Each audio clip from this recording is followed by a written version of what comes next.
Buenas noches, apreciados estudiantes, espero que estén bien. Es nuevamente un privilegio compartir con ustedes en esta oportunidad, por cierto, mediante la clase asincrónica. Y en la medida que tengamos la posibilidad de poder interactuar en la presencialidad, de hecho que este sería muy distinto, ¿verdad? Y gracias a Dios, ya la universidad, la facultad en este caso, ha tomado eh, esas precauciones de modo que podemos tener la asistencia a clase de forma presencial y en forma quincenal también de poder hacerlo de una manera sincrónica, de igual manera. Todos los materiales, todos los documentos, las tareas, las guías que sean necesarias, de hecho, estarán ahí en la plataforma disponible para que ustedes puedan dilucidar sus aclaraciones, ¿verdad? Las dudas que tengan. Bueno, en esta oportunidad vamos a estar compartiendo la siguiente clase. Vamos a hablar un poquitito acerca nuevamente de la moral, acerca de la ética, la conducta, acerca de la educación. Por cierto, no se olviden que prácticamente en casi todas las bolillas vamos a estar hablando de ética, vamos a estar hablando de moral, es como una repetición, pero el énfasis que le vamos a estar dando siempre se va a dar casi en todas las bolillas que tienen, principalmente las 6 primeras bolillas. Bueno, voy a estar compartiendo con ustedes ahí en la pantalla el material, de modo que podamos ir acompañando eh, y de esa manera ir aclarando un poco todo lo pertinente a la clase que vamos a estar teniendo hoy. Bueno, vamos a estar hablando un poco acerca de la ética de la educación, la ética de la profesión, la ética de la práctica del comportamiento humano, la responsabilidad humana, básicamente. ¿Verdad? Bueno, vamos a ir pasando un poquitito. Aquí tenemos la relación entre la moral y la educación. ¿Se acuerdan que estuvimos hablando ya acerca de la moral? Dijimos que son normas, son representaciones, son ideas, son valores, son prácticas que se dan en un determinado grupo, dijimos, a diferenciar un poco la clase anterior con la ética. De eso se trata la moral, o sea, más bien es algo cultural que se cierra en un determinado grupo social. Y la educación nos muestra las peculiaridades de nuestra cultura, o sea, la educación lo que hace es dilucidar, es aclarar, es como sacar, digamos, a dar a conocer esas prácticas, esas costumbres o esa cultura que nosotros lo traemos enraizado y de una manera bruta. La educación lo que hace es mejorar eso, ¿verdad? Bueno, esa es la comparación un poco entre la moral y la educación. Ahí seguimos un poco, estamos hablando de que la cultura son ideas, son visiones, son normas que se practican y luego esas prácticas se vuelven algo cultural que finalmente se convierte en una práctica común dentro de determinada sociedad y eso hace que sea practicada y sea moral, ¿verdad? Según las prácticas, las creencias de ese determinado grupo social. Y la educación es normalmente, dice tradicionalmente, transmitida por las familias y por instituciones educativas. Recordemos que la educación básicamente se da dentro del contexto familiar. Sin embargo, la formación, la instrucción, se da dentro del contexto del sistema educativo, ¿verdad? Bueno, entonces, la educación lo que hace es acercar la cultura a las personas para que desarrollen sus potencialidades, sus capacidades. Bueno, vamos a ir pasando un poco aquí, comparamos nuevamente la ética y la moral. La ética, cuando hablamos de ética no se olviden que estamos hablando de los principios que son universales, que no cambian, que no varían, y es como llevar a cabo o exteriorizar, gracias a los principios, se da el aspecto moral, que es un conjunto de normas, ya dijimos, conducta, convivencia, ideas, prácticas que se dan en un determinado grupo social, y esto puede variar de un grupo, valga el juego de palabras, la redundancia, grupo social, a otro grupo social. Que va a depender mucho de lo que se cree dentro de ese determinado organismo. Bueno, un código de ética, ya estuvimos hablando un poco acerca de la deontología, el código ética, la moral. El código ética es el conjunto de normas que regulan el comportamiento de las personas dentro de una determinada grupo o empresa o organización. Eh, Aunque la ética no es coactiva, dijimos, es decir, no impone castigos legales en un principio porque es algo muy interno, pero al exteriorizarse, por supuesto que se da, al quebrantar estos principios, ¿por qué no? Puede convertirse en algo coactivo, ¿verdad? Pero en un principio no se da esto.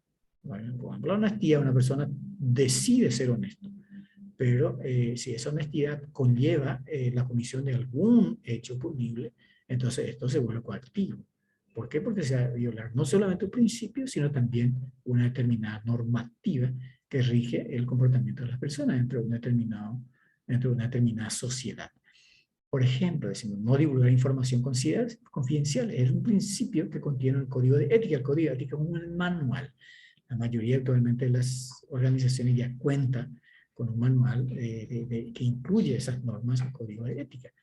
No discriminar a los clientes, compañeros de trabajo por motivos de raza, nacionalidad, religión, aceptar soborno, ejemplo. Son algunos de los principios postulados que incluye el código de ética dependiendo de la organización.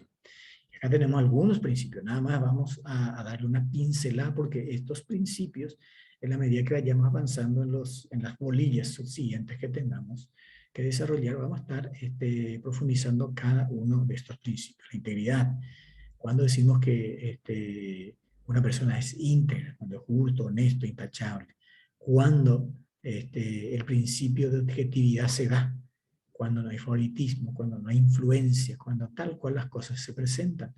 Cuando hablamos de este principio de competencia profesional y biocuidado, se da cuando se conoce, hay un conocimiento técnico de parte profesional, tiene la habilidad y tiene conocimiento actualizado constantemente.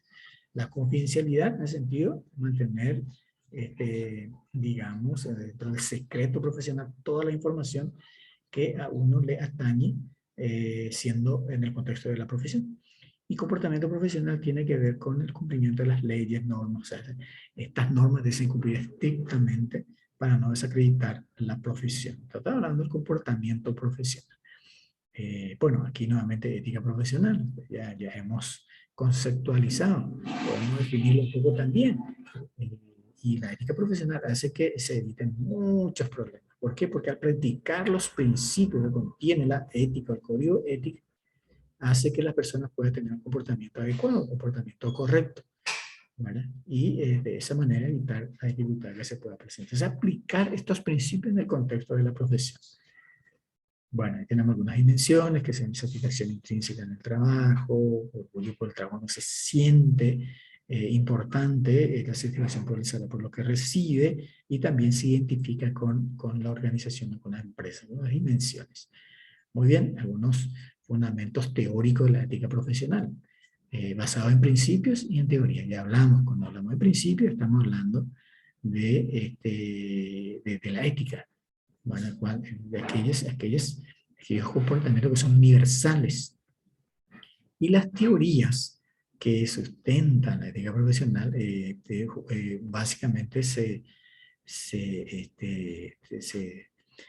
sujeta a, digamos, a la teoría de los primeros filósofos, en este caso los filósofos griegos, Sócrates, Platón y Aristóteles. Cada uno tenía su punto de vista. Sócrates sostenía que aquellas personas que eran muy hábiles en mostrar cómo debe comportarse las personas, justamente eran incapaces de asumir como persona el cumplimiento de esas normas, el cumplimiento de esos principios. Platón, sin embargo, decía, bueno, esto es imposible dentro del contexto de donde el mundo donde vivimos, entonces habría que aislarse, habría que estar en un mundo separado para poder cumplir con estos principios, porque nunca se va a dar dentro del contexto de la practicidad. Sin embargo, Aristóteles fue un filósofo griego más práctico. Él decía que el comportamiento no ético explicó, diciendo que el deseo del hombre llegó a anular, o sea, era más fuerte, digamos, esos deseos del hombre y se anteponía a la racionalidad, a la propia razón del ser humano. Bueno, aquí comparamos un poco la deontología y la ética. La deontología es, digamos, el control, lo que contiene. Podemos decir que es el manual que contiene los principios del código de ética. Cuando el código de ética tiene que ver deontología, es el manual. Y la ética son principios que son fundamentales y que son universales, que se ponen en práctica en la medida que se cumple con las normas. La estructura antropológica del comportamiento humano. La antropología sabemos que es la ciencia que estudia al hombre. Desde el punto de vista biológico, desde el punto de vista cultural, desde el punto de vista personal. Cuando hablamos de quién es o de qué está hecho, es el aspecto antropológico físico de la persona, es su ser biológico. Cuando hablamos que es un ser social, un ser que se relaciona para poder crecer, estamos hablando del contexto cultural. Y cuando hablamos que la persona es en su esencia, estamos hablando de su ser personal. La antropología filosófica es la más profunda. Bueno, algunos delineamientos tenemos aquí. Nuevamente hablamos que la educación, dice, busca que el ser humano aprende elementos, de otra forma no podría aprenderse a corto plazo. Y la educación, ya dijimos que lo lleva a la persona a la culturalización, como ella se transforma. El único que puede cambiar su entorno, filosóficamente hablando, es el ser humano, porque el ser humano es el único ser que razona. Bueno, aquí tenemos una estructura de la moralidad en el ser humano. El yo, cada uno de nosotros tenemos que hacer un autoanálisis. Por un lado hay una presión interna, nosotros mismos nos desafiamos, y por otro lado hay una presión externa, es decir, la gente que nos rodea ejerce una presión y modifica muchas veces nuestras conductas.